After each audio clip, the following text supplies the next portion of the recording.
Olá, tudo bem? Eu sou Joyce Egli, aluna do curso de MBA Gestão Estratégica de Negócios aqui na FAM, e o meu projeto profissional eu procurei traçar o perfil empreendedor do micro e pequeno empreendedor atuantes em bairros e centros populares, né?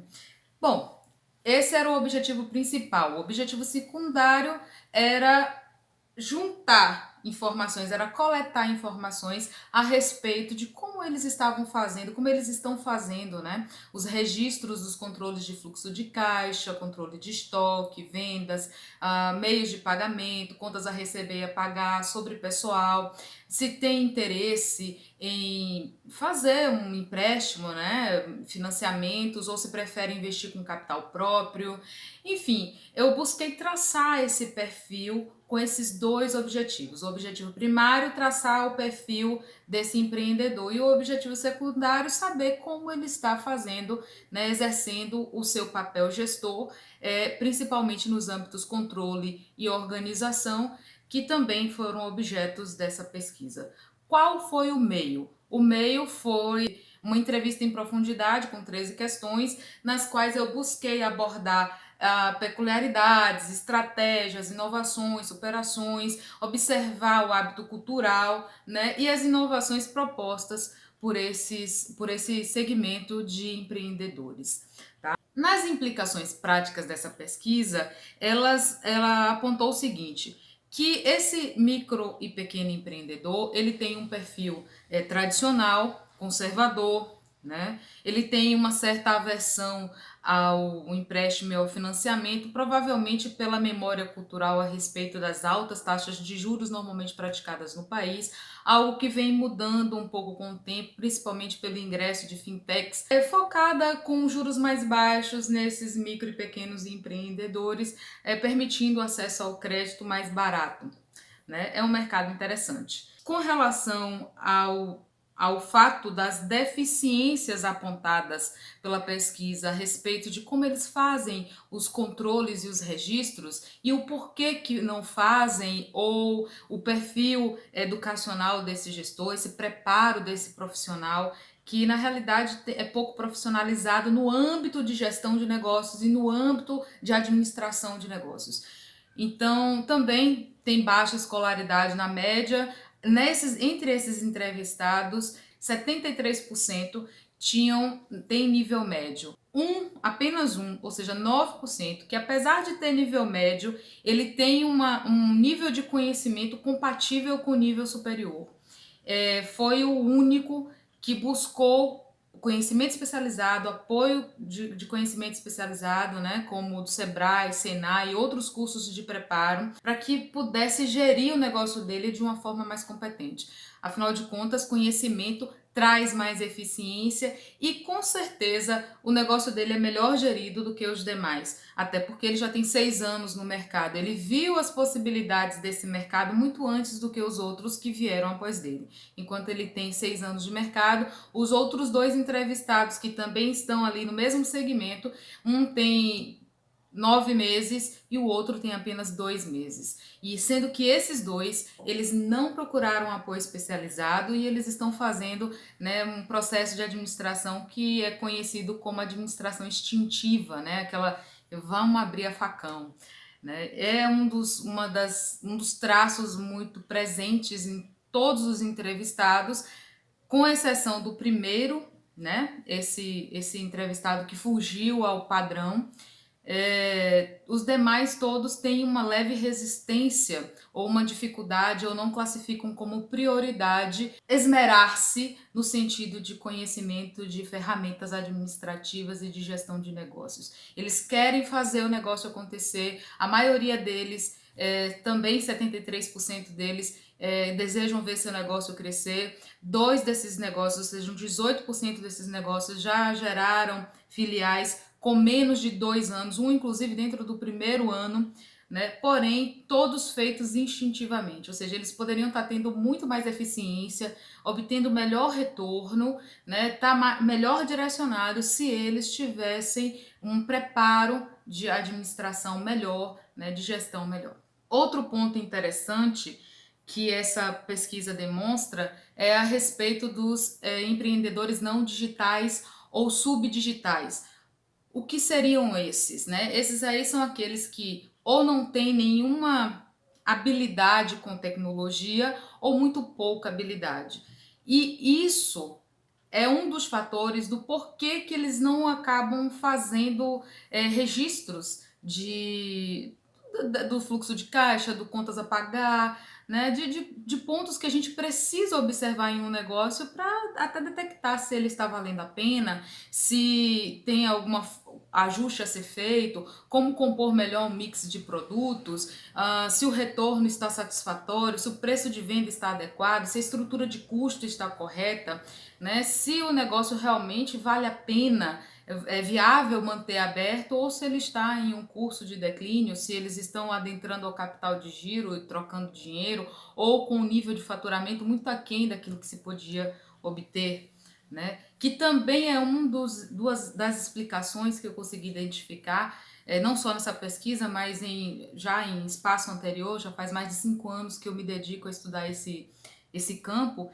E uma das coisas que me chamaram a atenção desde quando eu me interessei era por que da enorme diferença de preços entre bairros populares e bairros classificados de classe média, média alta. Não era apenas uma questão de aluguel ou de IPTU, tinha alguma coisa ali a mais. Porque na questão de pessoal, né, de custo com mão de obra, de de custo de produtos é muito parecido, né? Então o resto era uma questão diferente. Lógico que aí você tem a questão da propaganda, né? De toda a linguagem de marketing desenvolvida para aquela identidade, que também são custos adicionais, e que no negócio de bairro acontece normalmente de uma forma diferente, né? Além da informalidade presente, o desconhecimento com relação à formação do preço de venda e a consideração da estrutura de custo para que aquele produto tenha o preço adequado, o poder de compra do local também, né, da maioria das pessoas do local também influencia para que esses negócios eles tenham um nível de mortalidade muito grande. Ou seja, o desconhecimento, o despreparo, pouco tempo de estudo, a resistência em fazer cursos de capacitação, em olhar o negócio de uma maneira diferente, até condições com relação à estrutura curricular básica de formação, que é deficitária na maioria dos casos e acaba trazendo várias dificuldades de compreensão com relação a ferramentas administrativas necessárias. E esse processo todo forma essa grande discrepância e também geram oportunidades, né? A maioria desses ingressantes, desses empreendedores, eles entraram no negócio porque não encontraram alocação no mercado de trabalho. 18% decidiram em menos de 5 anos de que eles trabalhariam apenas para formar o dinheiro para abrirem seus próprios negócios. E em contraste, eu tenho um indivíduo que, apesar de ser de nível médio, ele tem um grande foco no que ele está fazendo, ele sabe o que ele quer e ele vai atrás do que ele precisa. E tem um outro indivíduo que não faz noção, tem baixa escolaridade e não faz noção de que ele pode ir além. Ele quer apenas aquela remuneração e ir crescendo aos poucos o processo de desenvolvimento do negócio dele. Mas a remuneração que ele obtém hoje é maior do que ele tinha quando ele trabalhava. Então ele ignora o fato dele girar, por exemplo, 100 fardos a cada processo de reposição, que deve dar em torno de uns 5 processos de reposição dentro de um mês, traz em torno aí de 13% de ganho da remuneração dele em cima da movimentação que ele faz, mais ou menos. E esse valor, ele é acima do que ele normalmente recebia. Então, para ele tá bom. Só que quando eu coloco na ponta do lápis a questão dos benefícios, da seguridade, de uma série de coisas, para ele estaria mais interessante estar trabalhando para terceiros do que estar tendo o próprio negócio. Mas a liberdade de ter o próprio negócio E o fato dele dizer, eu queria ser meu patrão. Muita gente quer ser o seu patrão, mas não se prepara para ser o seu patrão e nem tampouco para ser patrão de demais, né? Faz de uma forma muito instintiva e sempre espelhando aquilo que ele acredita que deveria ser. Então, esses fatores combinados, basicamente, também a falta de conhecimento, né, a falta de tempo de realizar registros, a falta de mecanismos que estejam próximo à realidade deles, que estejam ajustados ao tipo de negócio deles e também ao nível de usabilidade tecnológica que eles possuem, também acaba impedindo que eles façam alguns registros ou até mesmo que eles testem algumas possibilidades, né? Também a questão cultural acaba fazendo com que eles transfiram essa responsabilidade para outras pessoas em vez de procurarem desenvolver neles mesmos essas habilidades. Então, acabam terceirizando isso. Esse traço também gera uma outra oportunidade de negócio, que é a terceirização do back-office e dos serviços de gestão, né, em relação a controle e organização. Então, é um nicho que tem um certo poder de aquisição de pacotes de serviços administrativos e de gestão no nível de controle e organização, até porque 36% deles fizeram investimentos de 150 a 300 mil próprios no seu negócio para começar a operar, né? Os demais investiram em torno de 10 a 50 mil também próprios e somente 2 casos foram entre 1.000 e 2.000, sendo que nesses 2 casos um foi próprio e o outro foi capital de terceiros. E apenas um caso com uma ocorrência de um investimento de R$ 100. Então, também próprio.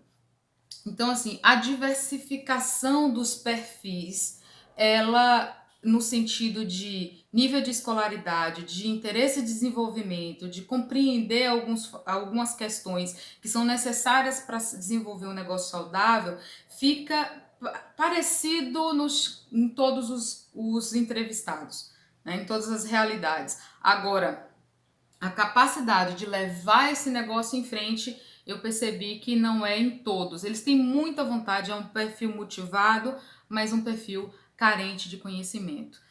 Outra coisa interessante que essa pesquisa ela mostrou foi o seguinte: 3 negócios,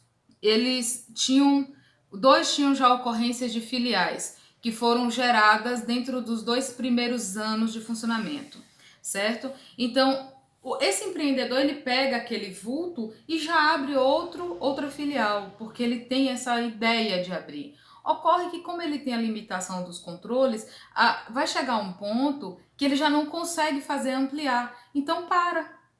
Ele não consegue chegar e levar em frente. Se ele conseguir continuar fazendo com que aqueles negócios que ele abriu continuem funcionando, maravilha. Se não, começa a declinar. Um desses entrevistados, inclusive, disse assim: se durar 5 anos, tá bom, já se pagou. Ou seja, não estava com uma percepção de continuidade, estava com a percepção de ter o maior retorno que ele consegue dentro das limitações e das perdas pelo desconhecimento que obtém. E se durar 5 anos, tá bom. Diferente de 36% que foi entrevistado que estava mirando em crescer, em abrir mais filiais, em crescer. Ou seja, você tem polos diferentes, né, no sentido de interesse de continuidade do negócio, exatamente porque compreendem que se for além disso, maravilha. Se não for, se for até ali, também tá bom. É um perfil preocupante nesse sentido. E isso só muda se a pessoa ela se capacita. Se ela se capacita e se ela começa a desenvolver estratégias de desenvolvimento eficientes, ela começa a ver que ela pode ir muito mais além. Né, que ela pode obter muito mais do seu investimento do que está obtendo. Então ela começa a criar formas de desenvolvimento e de padronizar o serviço e de ter métodos de controle que realmente funcionem. Aí a mente do empreendedor muda. Então, a ânsia, a ansiedade, a necessidade de investir em si, em conhecimento, ela passa a surgir. São algumas observações, as implicações práticas já estão aí, né? Que foi o perfil empreendedor e as oportunidades de negócio. As considerações vai sobre o preparo que, na média do empreendedor brasileiro, segundo o Sebrae em 2014, né? 7,9 anos de estudo e realmente está compatível. A pesquisa ela ficou mostrando aí pouca distorção em relação a isso, enquanto que no relatório do GEM mostrava em torno de 21, quase 22%, na pesquisa apontou 27%, mas eu só entrevistei 11 pessoas. Então é isso, obrigada, gratidão e até!